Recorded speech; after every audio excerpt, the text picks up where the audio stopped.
Hello, welcome to Really Real Talk. I am your host, Paul Britton. Thanks for joining us. I've got one thing to talk about this week. So, I either am going to milk it really long, or this is going to be, relatively quick. But hey, I got things to say about Mickey 17. I got things to say about Bong Joon Ho, and I've got things to say about Robert Pattinson. So let's start with the director of this week's number one film in the box office, Mickey 17, Bong Joon Ho, South Korean, who won his last film, won the Best Picture, Parasite.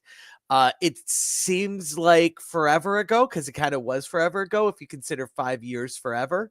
Um, that's a long time for somebody honestly in prime movie making age to go without making movies. But obviously, Parasite came out just as the pandemic was cooking, one just as the pandemic was cooking. And so, it's not entirely surprising to see a director, just have to kind of wait out some of the pandemic things that the side effects on the studios that came about.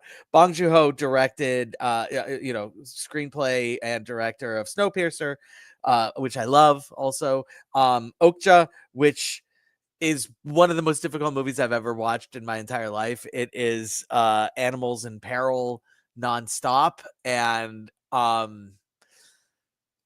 the closest I've ever come to becoming a vegetarian. I probably just should become a vegetarian at this point. But I'm terrible at eating anything other than or cooking. Honestly, it's cooking anything other than meat. Like, I'm really good at cooking meat. But anyway, that's neither here nor there. But the one that I want to call out that a lot of people haven't seen is Memories of a Murder. Memories of a Murder is just phenomenal. Seek that one out. But yeah, I mean, Bong Joon Ho uh is just this phenomenal auteur director right now.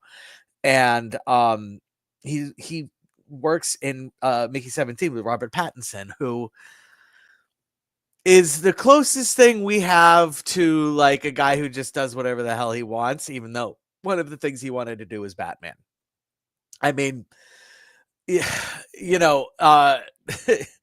I'm saying that, and it's almost not fair because this movie also, it also features Mark Ruffalo, who plays the Hulk, doing whatever the hell he wants, because he's in this, and he's also in he was in last year's Poor Things, which I mean, just Poor Things was just such an amazing movie.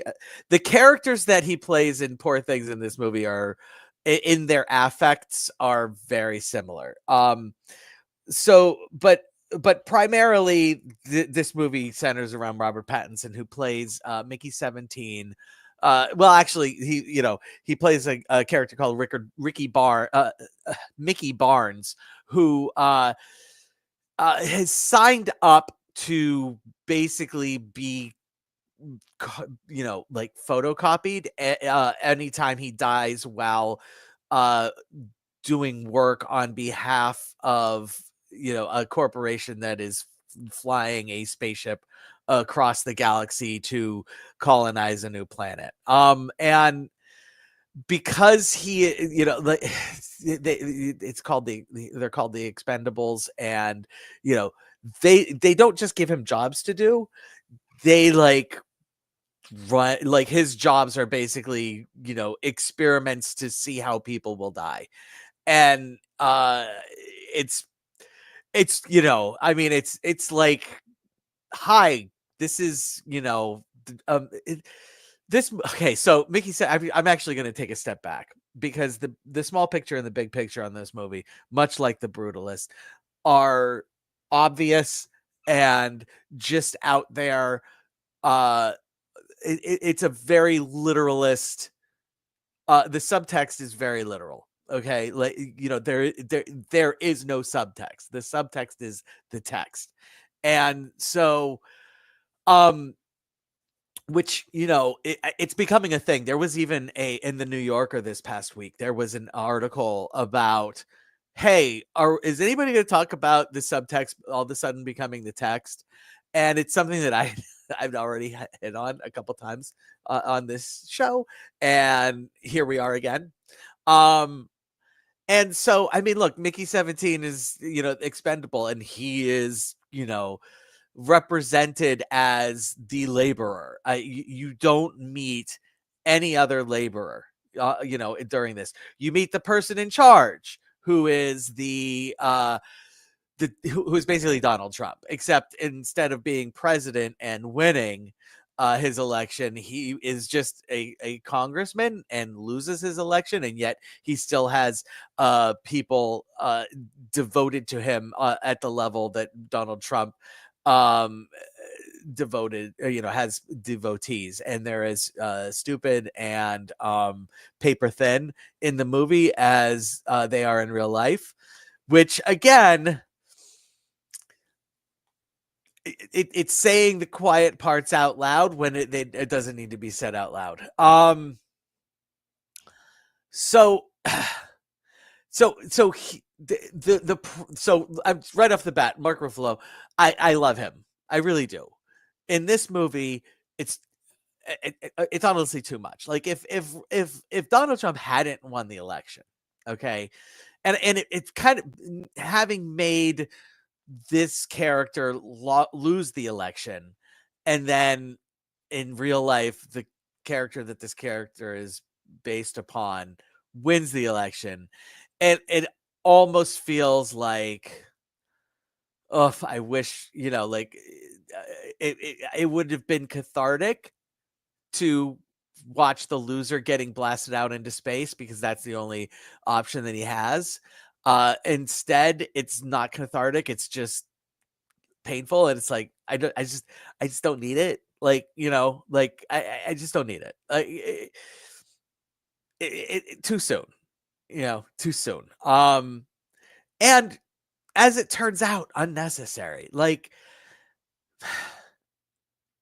there's no there. Okay, there are a lot of choices that go into this movie that take it from a 9 to an 11 in terms of the overt symbolism and difficult contextualization.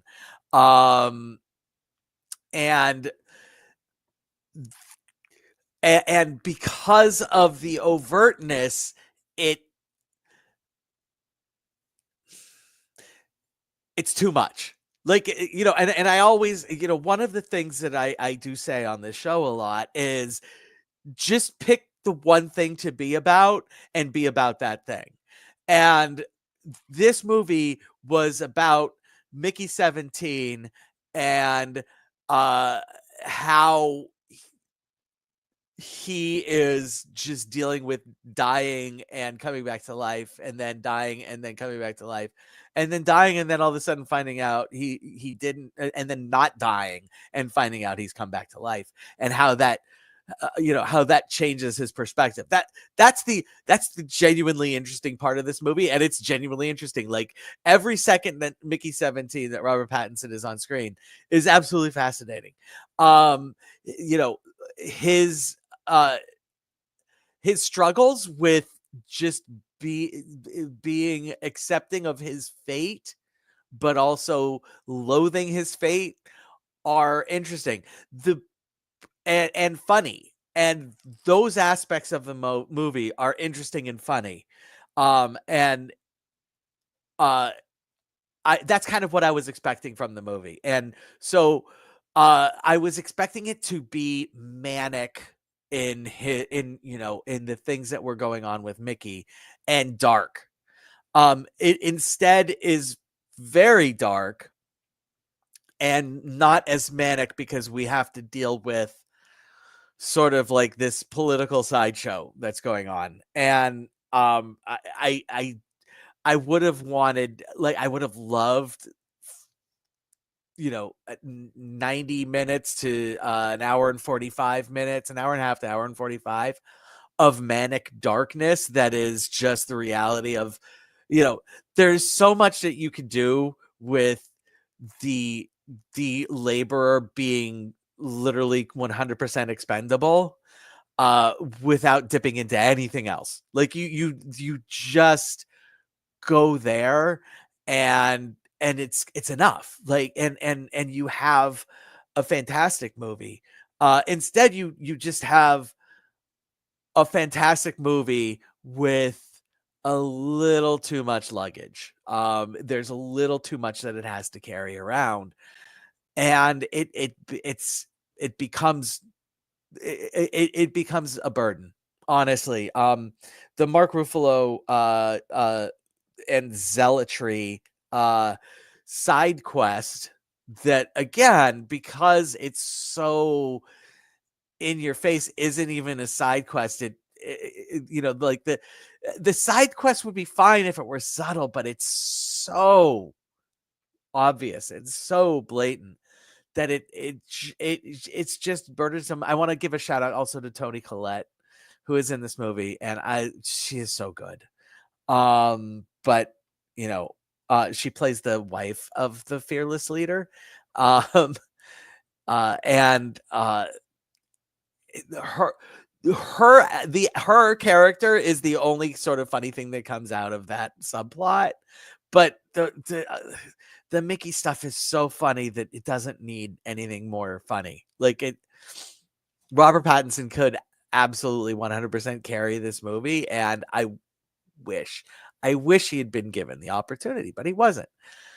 But I'm also disappointed because I love Bong Joon Ho, and I wish this movie had done like Buffo in the box office, but it didn't. He was given a lot of money to make this movie, and it's not going to remotely come close to recouping. And because it's the age of streaming, and you're not allowed to do you know physical media anymore, it's not going to recoup its money. Can I just shout out to studios for being so dumb to rush their shit to streaming, that like they just killed physical media. Like, and okay, maybe physical media was going to die anyway, and I suppose that's possible, but to usher it in and welcome it and be excited about it, um eh, uh yeah, okay, I'm sorry. I'm not going to do the physical media thing this week. Maybe some other time. So here at Real to Real Talk, look, I'm sorry. Here at Real Talk, I just need one more thing on Mickey 17 before I do the rating. Shout out to the creepers. So what ends up happening is they arrive at their planet. It turns out it's not a barren planet. It is inhabited by these little creatures called creepers. Um, and obviously the stupid political people are like, oh, these are horrible things, but everybody, the intelligent people that you're supposed to like, are like, hey, actually, these creatures are intelligent and likable and cute, and wonderful character design on the creepers, A+++ on the character design on the creepers, and um total 100% bummer that we won't get merchandise on this, because I would have liked a creeper. But anyway, okay. So here at Real Talk, we do tacos instead of stars. And if we decide something deserves a little extra, instead of doing half a taco, we add guac. Why? Because nobody eats a half a fucking taco. All right. So Mickey 17. There's a lot to love, and there's an equal amount to just be like, I just don't need this. It's burdensome. And when that happens, I go 3 tacos plus guac. It's kind of like, obvious, because somebody actually predicted that I would do 3 tacos plus guac, but that's kind of where I was going the whole time. I really, the stuff that I loved, really, I did love. There is a lot really, really fascinating in this movie. It's Bong Joon Ho, so it's captivating. the leftist in me just loved it. But I also have to acknowledge that, it wasn't, there were problems. That's what we got this week. Next week, what's the movie coming out? Oh, Blacklist. So Blacklist is coming out. That's the one with Michael Fassbender and Kate Blanchett. And I mean, it's Michael Fassbender and Kate Blanchett, so okay, yeah, I guess I'll have to go see that one. So be sure to come on it out and check out that review next week. Thanks for coming by. Have a wonderful, wonderful week, and get yourselves to the movies.